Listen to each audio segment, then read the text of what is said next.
I'm going to tell you my experience of recently buying a car. Um, was thinking about it, and a lot of applications to solar that I notice with this car buying experience. So stay till the end if you want to hear what car we ended up getting. Hey, was it a Lambo? Was it a Corvette? You're going to have to stay till the end. Was it an Audi? We'll find out. Hey, welcome to the podcast. My name's Taylor Armstrong. We're here to help you close more deals, get more referrals, and have a much better time in the solar industry. Getting back from Thanksgiving, getting back into the solar game. Hope you had a great holidays. But as usual, we are coming at you every Tuesday, Friday with fresh new content. We're looking for great guests for people that are changing the industry. So let me know if you have recommendations. But stay tuned. We got a lot of exciting guests coming up. But today is all about the car buying experience. Okay, so I'm going to tell you the story. What ended up happening? We went to Utah over the Thanksgiving break. We were there for 5-6 days in Utah. And some of you know we recently had our third kid. We got a 6-month baby now, in addition to a 5-year-old and a 3-year-old. So as you can imagine, it gets pretty chaotic just trying to do these drives to Utah. I'm in San Diego, so we drive to southern Utah.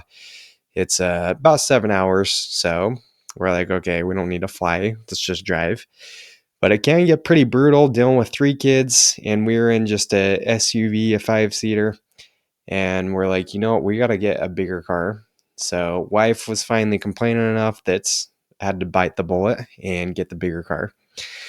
Okay, and so we got to Utah. We decided, you know what, there's probably going to be some Black Friday deals. I'm sure they're trying to meet their end year quotas. Let's go check it out, see what they got in Utah. And of course, the taxes are much lower in Utah for buying vehicles. And so we thought, what better place than to look there? Okay, something you might want to consider if you're buying a car. And so we have kind of in mind what we're looking at. We've done a little bit of research. We show up to one dealership there in St. George, Utah, and we start looking. They show us some car. The first one we were looking at was actually a Chevy Traverse. They have the third row in the back. They're SUVs still, so I'm like, you know what, that might be a good option because didn't want to just go full on minivan. But those ones wife didn't love. So then we go to the next dealership, and spoiler alert, that one we started looking at was Kia. We were looking at they had the Kia Tellurides, which are pretty cool cars. They had a few different ones, but the one we started looking at more than others was the Kia Carnival. Hey, and if you've seen these things, it is a minivan, but they look more like an SUV. Just looking at it, you couldn't really tell that it's a minivan unless you see like this sliding doors on it. Hey, and the reason we started looking at these more, I did do some research, and here's a little pro tip for you as well. If you've been in solar a while, or if you're in any sales 1099 job, you can take advantage of the 6,000 pound write-off for the vehicles. So once I, did some consulting with my tax guy and did a little bit of research on this, come to find out there were 2 cars in specific that did meet this weight requirement. And I wasn't looking to spend, 60,000 plus on like Suburban or anything. So it came down at the end of the day to the Traverse and the Carnival, which both were over 6,000 pounds, at least the newer models. And so that's what it came down to. Okay, and so we'll see which one we got, but I want to walk you through the good and the bad that I saw throughout this sales process. And I think there's a few applications to solar that we can take from the experience. Okay, so first I'll go with the good, and then we'll wrap up with the bad. So the good was this. When we got to the first dealership, the guys were right there waiting, almost as if they've been expecting us. which I think a lot of dealerships do, but these sales guys are like hounds on the hunt looking for their next victim, right? So we park instantly. This guy's like, "Oh, how's it going? How can we help you? What cars are we looking at today?" And I did like that because it felt like, hey, they're there to serve. I didn't have to walk in, look for who to talk to. They were right there asking what we wanted to look at. So he showed us the Chevy Traverse. Wife didn't love it. And then the next thing I liked, he took us in and he treated us like he was inviting us into his home. He said, "Hey, let me show you some different options in case you didn't love that one." He gave us bottles of water right off the bat, offered us something to drink. So I really felt at home in this first dealership we went to. And that was the pros of the first one. But we did start leaning more towards these Kia Carnivals. And so that's why we went to the other dealership. And then the pros for that one were, let me see here what we got. Pros for that one, it was, well, I guess I'll start with the cons of that one. They didn't have the same type of homely feel. We pulled up. We didn't get the same warm welcome. We weren't like greeted right off the bat. We had to walk inside the building. We had to like flag the guy down. And they were nice, but it wasn't like the same. They're right on top of it. It's a little more like we felt like we had to intrude and ask them, say, "Hey, we want to look at this car." And so, yeah, we started test driving, and that's the other thing. The pros of the first dealership, they let us just take the car. I don't know if there's some difference in the brands or whatever, but they let us just take the car. And this was a used Traverse we were looking at. We were driving it all over town, no big deal. The second one, when we started driving these Kia Carnivals, the guy, he wanted to be in the back seat. The salesman did. And we were hoping we could just same thing, drive it by ourselves, kind of talk about it, just without the salesman being in our ear. But this guy, he jumped in the car with us, which is just interesting, different experience. Hey, and so what ended up happening, we drove it, wife loved it, had a lot of cool features, and this one was new versus a used Traverse. So she ended up getting sold on this Kia Carnival, and any of you that are married know that pretty much you gotta do what the wife says, otherwise you're not gonna make it long. It's good. You gotta learn the negotiation, and it's not all about the wife, right? There's gotta be a balance. Okay, none of this happy wife, happy life crap. I think it has to be happy wife, happy husband as well. But she ended up liking this one. It met the weight requirement, so I'm like, okay, whatever. We'll just, I guess let's see what kind of deal we can get on this. So we started leaning towards that. And then here's where things got interesting. We sit down, we start doing the negotiation, right? So I see the price on like the website.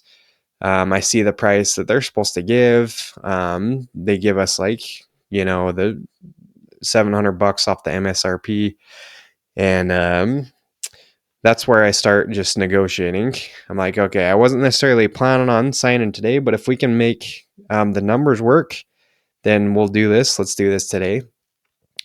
Hey, and so the salesman leaves for a little bit. I'm talking with the wife. Should we do this? Should we do this? She's like, "Yeah, I want it. I want it. It's so bad."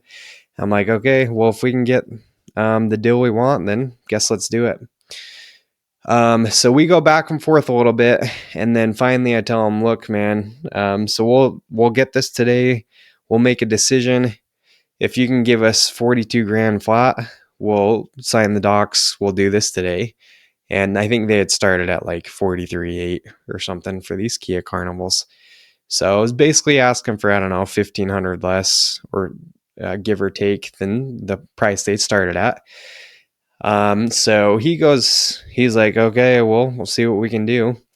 He goes back, talks to the manager, comes back to me and says, "Hey, yeah, we can't do that." And that was it. So I got up, we walked out, and that was that. Okay, but the story doesn't end there. Okay, we did end up getting a car. So we go back to the in-laws' house, and my wife is super disappointed that we didn't get it. But I'm like, hey, he didn't fight for the deal. He didn't give us the price we're looking at. So guess that's that. So I start calling a few other dealerships. I know we're passing through Vegas on the way back, so I call a few other dealerships. They're acting like they might be able to give us closer towards the deal we were looking at. And that's it for a few days. Then finally, we get a call on Friday, and then the guy says, the Kia dealership in Utah, they say, "Hey, you know what? Talk to a different manager, and we can get you that deal." So, long story short, he got us the deal. We went back, we buy the car, and we ended up getting this Kia Carnival. So, crazy story, right? I'm sure I haven't bought in a car in a long time.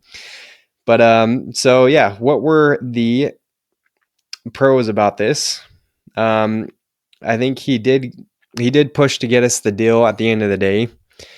And we did have a good experience at the end. Actually, after buying the car, he sent us a box of cookies, which was cool.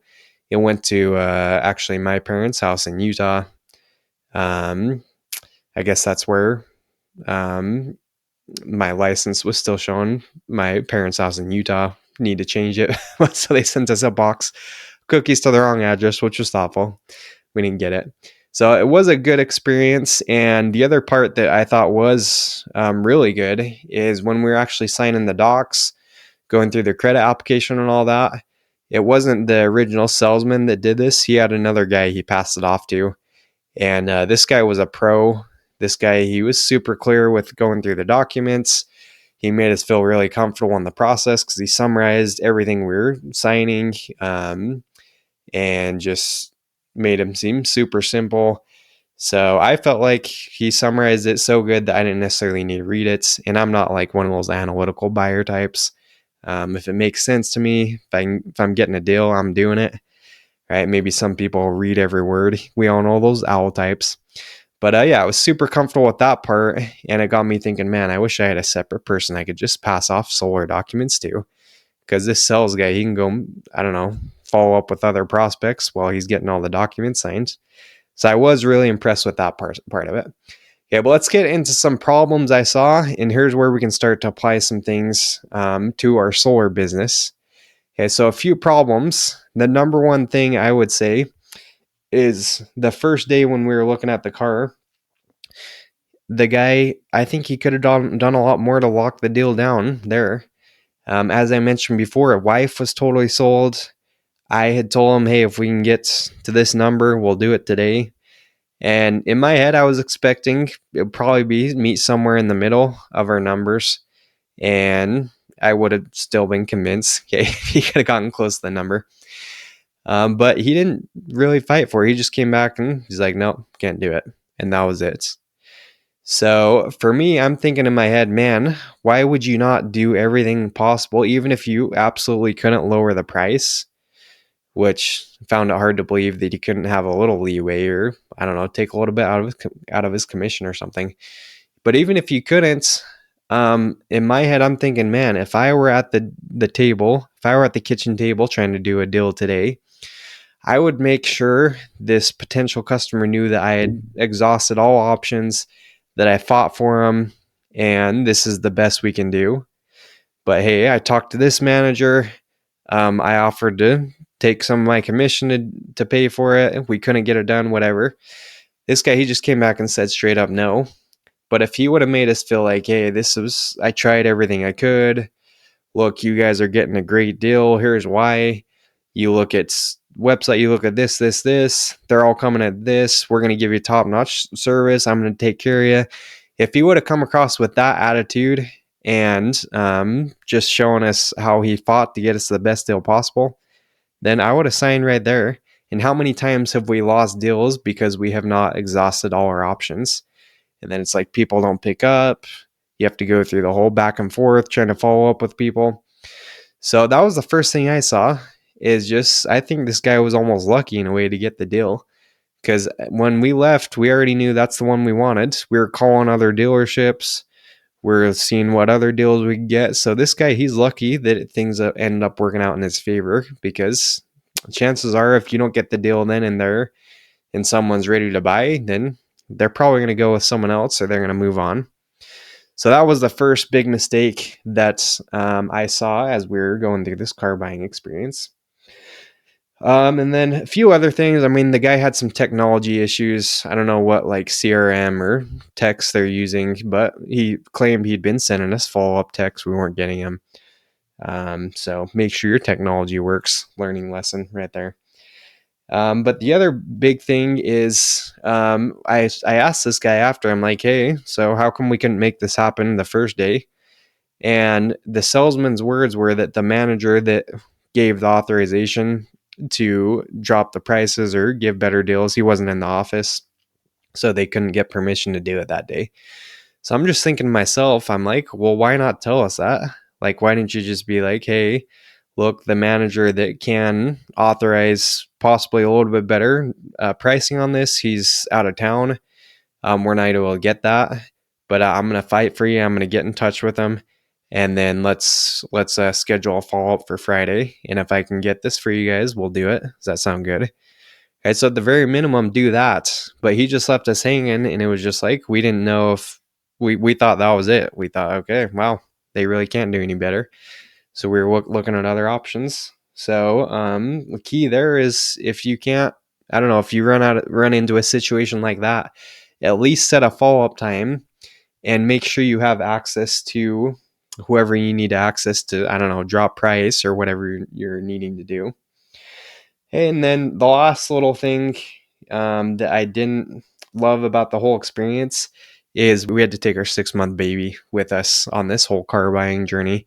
When we did end up getting the car signed in the docs, this whole thing, it took like, I don't know, 2.5 hours start to finish everything. We had a little like back and forth issues with some of the documents. But our baby, he started just losing it, freaking out. And at the end, the car salesman, I don't know if it was a requirement, but he had to show us kind of like the bells and whistles, the features of the vehicle before we could go. But our baby, he's freaking out, not having it. We're hungry. We've been there for a long time. And so I don't know, maybe it was a requirement, but this guy, he just kind of dragged it on probably longer than it needed to with the crying baby. Okay, so those are some of the issues I saw. And, it's a fine car buying experience. I wouldn't say it was terrible or anything. There was probably more positive than negative. And we ended up getting the deal we were looking for. But what are some takeaways from this? Okay, so you heard the problems. How can we apply this to solar? So just to wrap up, let's figure out how we can maybe avoid some of these similar mistakes that could happen in solar. Hey, number one, and we talked about a few of these already, but number one, if you have to contact a manager to get something done, I've had many times where I've needed to um, add something to the docs, make like an addendum to the contract. And in the past, I've had people that I could reach out to for that. So for you, maybe you're in the heat of the moment. You have someone you can contact instantly if there's a problem with docs, if there's a problem with the price, if you need to get the okay to drop pricing, whatever, which I would recommend doing even if you don't need the okay, like because you want them to feel like they're getting a killer deal. So effective manager close right there. But you have someone on speed dial. They can help you with potential issues. They can make corrections to documents or whenever it needs to be done. Because for me, that's one of the worst feelings. You got the deal in the bag, but there's just some type of small issue that you couldn't get help on. So if you are managing a team or if you're a rep, whatever owner, whatever, make this priority to have someone available to help you in whatever situation to close deals. And this is a huge thing that's helped me out over the years, is just having someone like that that can help me when we're in different situations. Or we have our team right now, we have like a closers chat. So sometimes when we're stuck on things, even if there's one manager that can't help, we can send out a message to this whole closers chat, and there's a good chance that someone will respond out of 20 people in there, right? So first application, hey, and then another thing is just talked about this before, but again, make sure customers feel like you're fighting to get them a great deal, and do everything possible to get things wrapped up on the spot the same day. Don't extend it out. Okay, get some emotion involved in there. Make them feel like, hey, you're going to bat for them, and you're the buyer's assistant, as Grant Cardone calls it. You're on their side, and you're fighting to get them what they want. You're fighting to get them the best numbers, the best deal possible.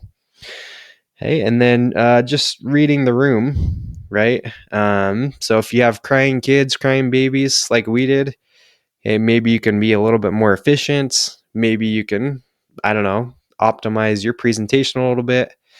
But you don't have to go through every little thing. If you got crying babies, you got to figure some things out.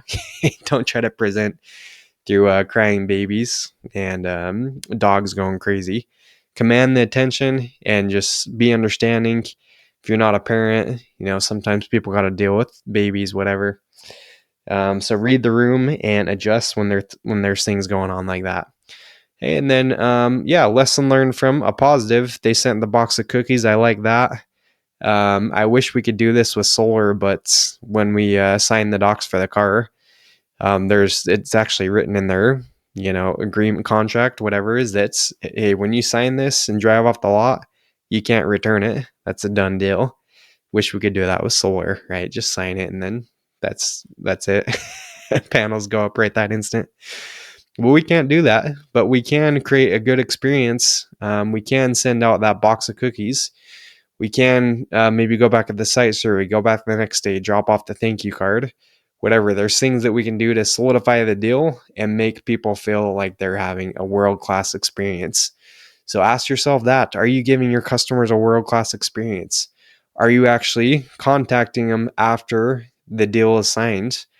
Are you following up with them? Even if you have project managers, are you in their corner? Are you helping answer any questions? And if you're not, your retention is probably suffering and you're probably not getting very many referrals either. Because these are the people that have, I think, longevity in solar. So they get referrals, they treat their customers amazingly, and they give their customers a world-class experience and get a lot of referrals out of it. Okay, so those are just some things to consider. Hopefully there's a lesson or two learned from my car buying experience. Yeah, if you got a family, check out Kia Carnival. These things are like minivans on steroids. Pretty cool. It's got the whole self-driving, almost self-driving. Has like the advanced cruise control where it'll stay in the lanes and follow the cars. So great on the drive home from Utah.